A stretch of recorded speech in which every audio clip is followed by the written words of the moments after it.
From the station working for you, this is WRTV News at 5:30, streaming now.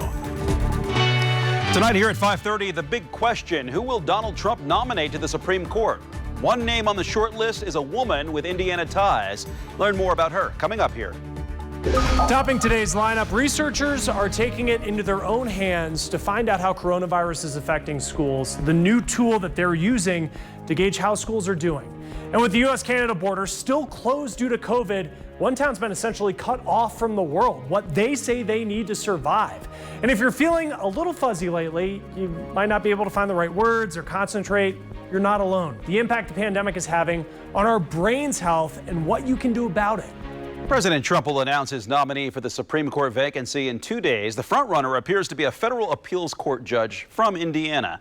Amber Strong with our partners at Newsy has more on the background of Judge Amy Coney Barrett. When it comes to President Trump's pick for a Supreme Court nominee, they're all outstanding, but I have one or two that I have in mind. Amy Coney Barrett is said to be atop the list. If the name sounds familiar, it's because the former Notre Dame law professor has been here before. Barrett was a top contender to replace Justice Anthony Kennedy. However, that spot ended up going to Brett Kavanaugh. But before her consideration for the High Court, the Louisiana native and former Scalia clerk was nominated to the Court of Appeals.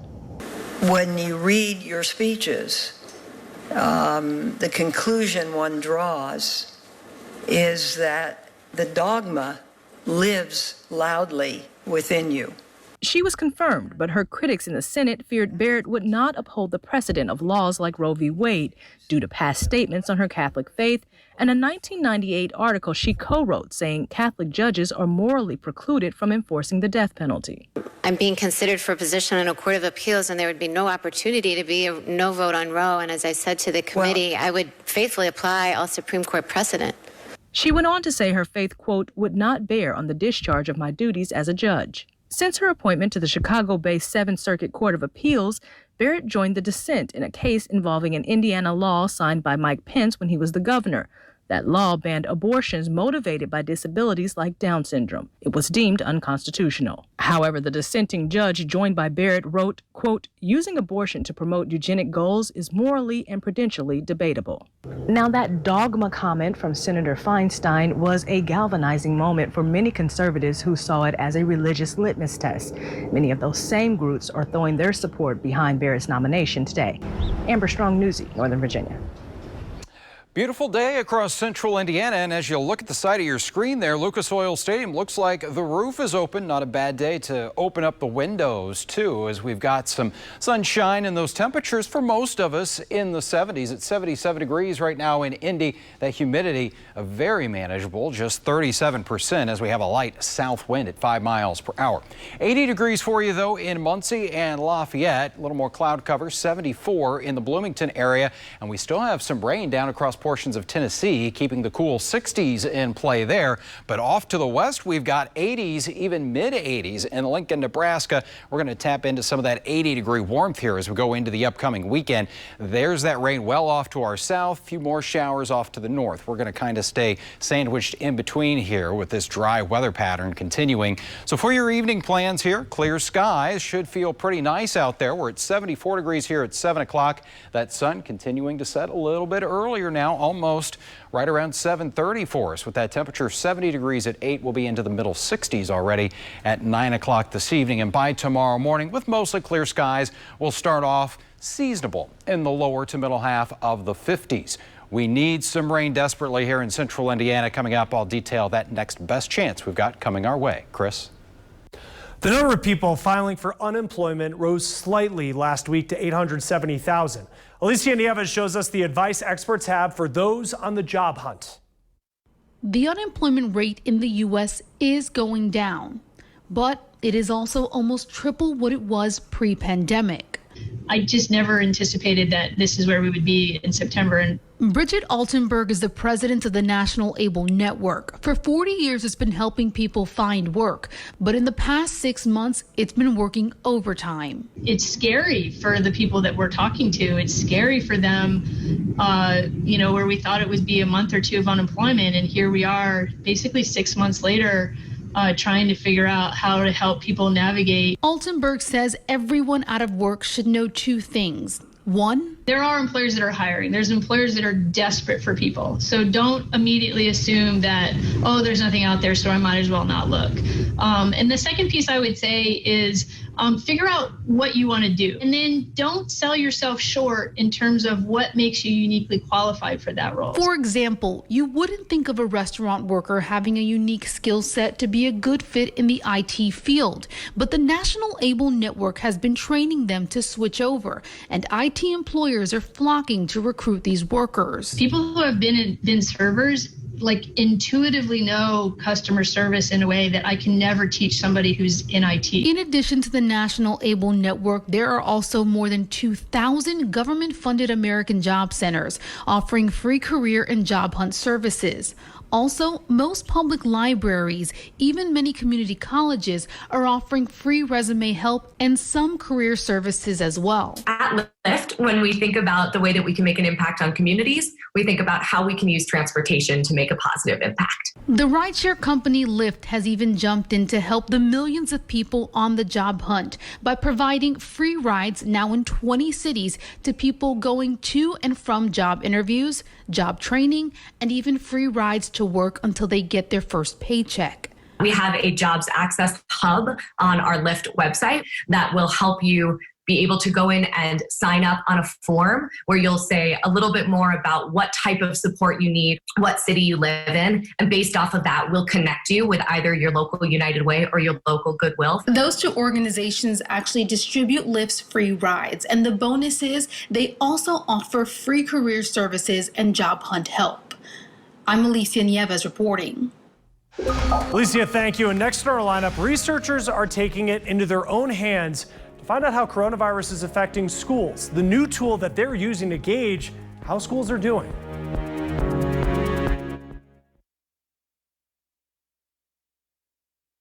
There's a new tool helping schools and communities see coronavirus spread big picture.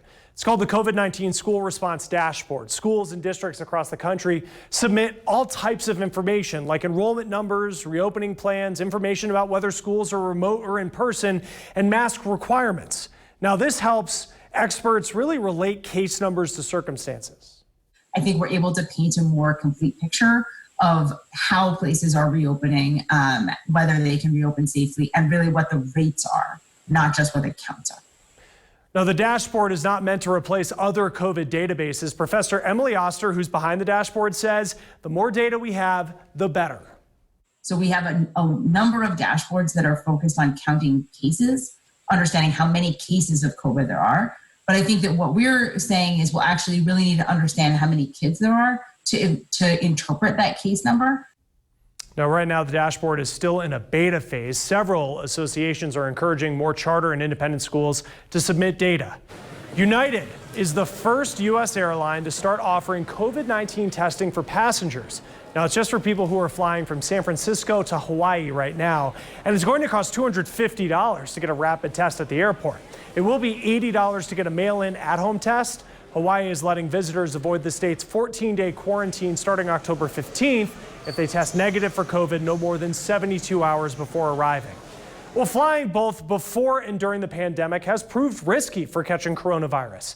CDC is aware of about 1,600 flights between January and August where a person on board may have had COVID. Now, that creates the potential for nearly 11,000 people to have been exposed under the 6-foot transmission range. CDC notified health departments of the impacted travelers. The virus task force told airlines to implement contact tracing, and so far that hasn't happened. We do have more to get to in our lineup with the U.S.-Canada border still closed due to COVID. One town has been essentially cut off from the world, what they say they need to survive.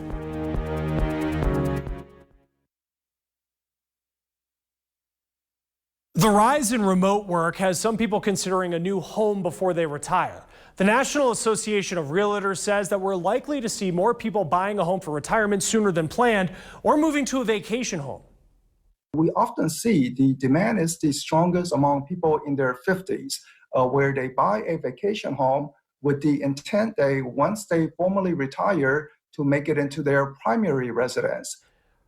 Chief economist Lawrence Yun says there are some things to consider if you want to buy a new place to retire. How far is the commute if you do end up going back to the office? What's healthcare like in the area? And you want to take a look at how taxes may differ if you're moving to a new state. Housing costs will likely change as well. And if you're moving into an area that's actually cheaper and your current mortgage is paid off, well, you can probably just sell your old house and pay for the new one up front.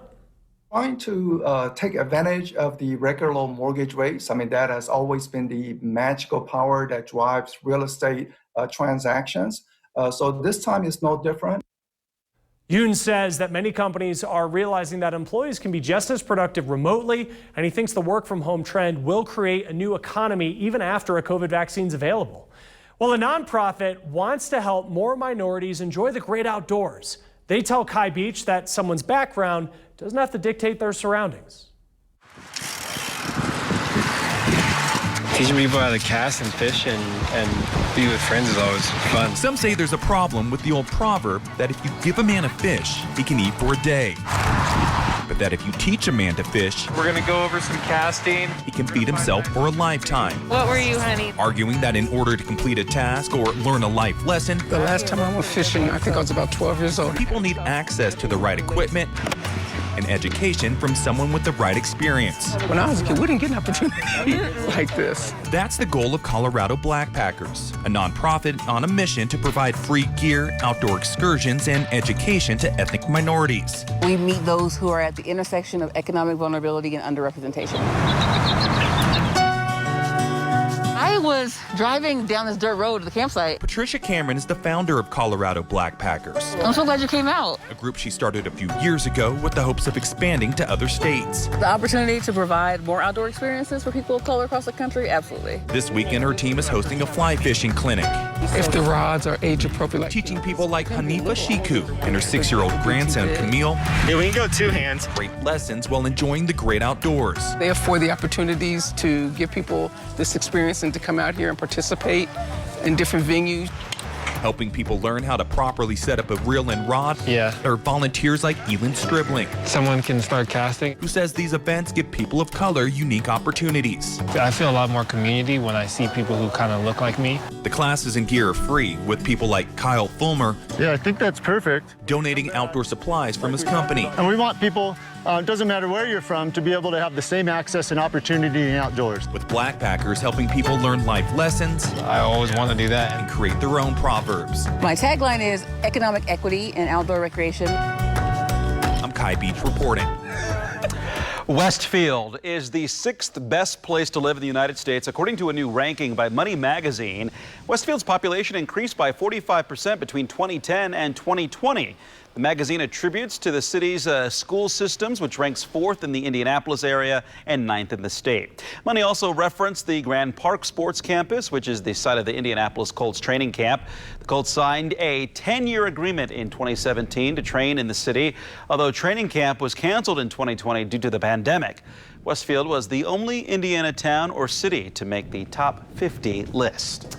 Well, no matter where you live here in central Indiana, we had some beautiful weather again today. We continue to soak up some sunshine, even though we need to soak up a little rainfall. Notice a little haze out there. We're still dealing with some of that smoke from the western wildfires here. And on the smoke tracker, you can see that that area of gray will continue to move out. We should see a little more in the way of some blue sky heading into our Friday afternoon as we kind of clear things out just a little bit.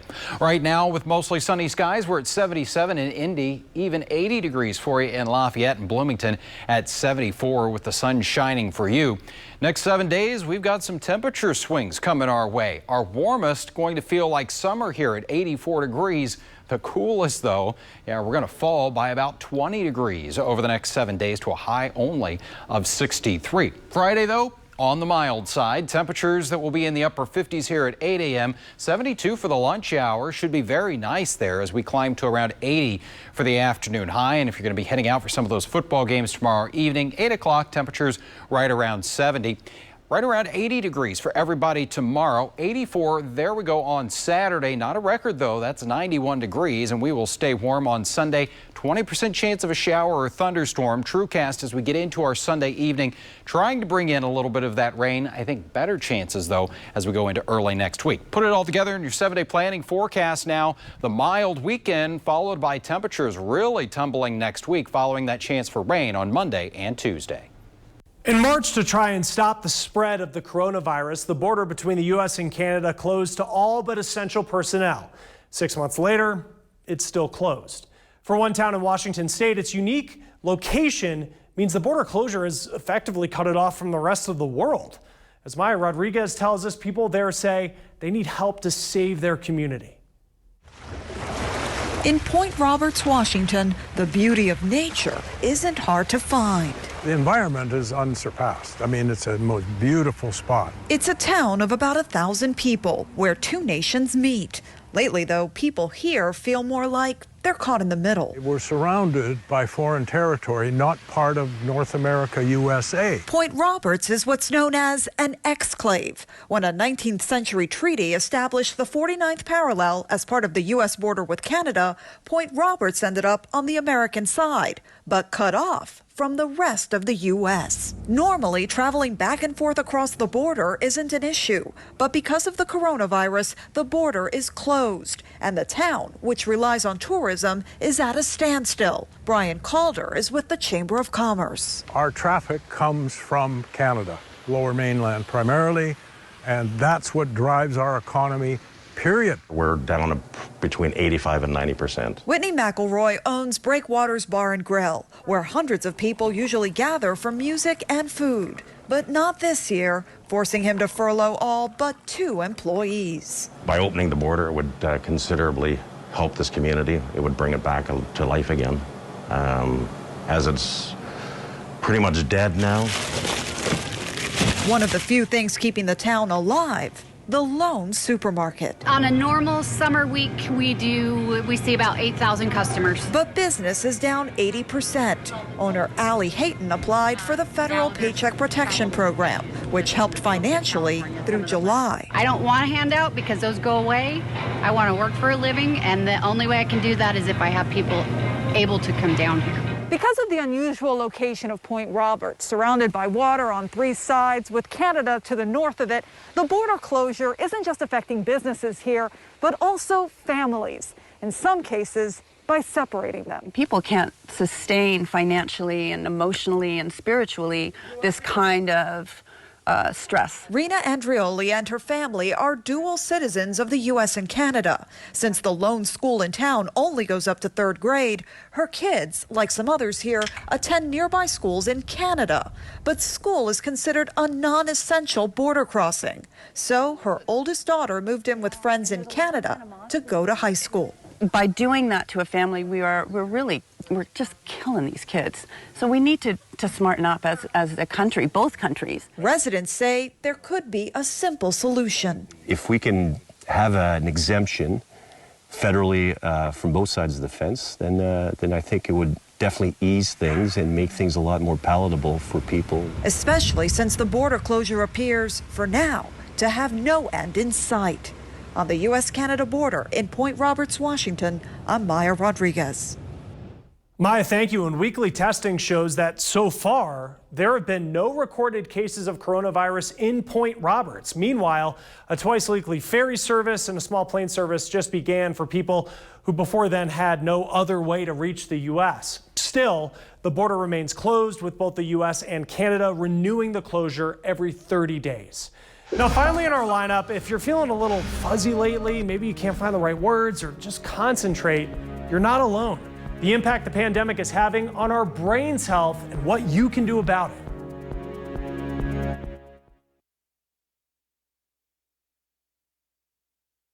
The pandemic is doing a number on our brains, especially for those already living with cognitive decline. Physical and mental health conditions can impact brain function. So I think this really tells us that we need more education. You know, Alzheimer's is not a normal consequence of aging. And so we need to be able to let people know they need to be screened.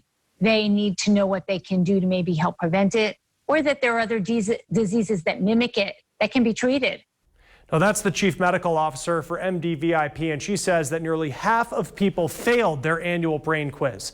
They don't realize things like hearing loss damages the brain, that diabetes is a major risk factor for dementia, and lack of sleep can reduce the size of the brain.